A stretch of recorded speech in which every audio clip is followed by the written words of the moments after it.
Here we go again.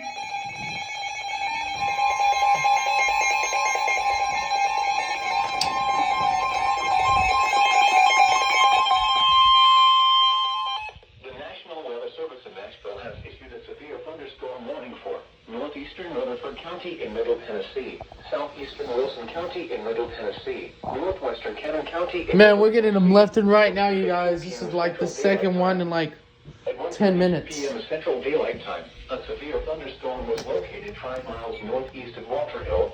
That's 15 miles northeast of Murfreesboro. What? Moving east at 10 miles per hour. Hazard 60 miles. Dude, Walter Hill's like a mile from me, dude.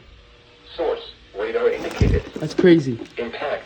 That's like a mile from me. Sighting entries. Locations impacted include Walter Hill, Auburntown, Cedars of Lebanon State Park, Las Gases, and Milton.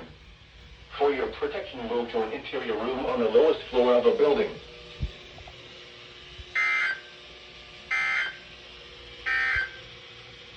The National Weather Service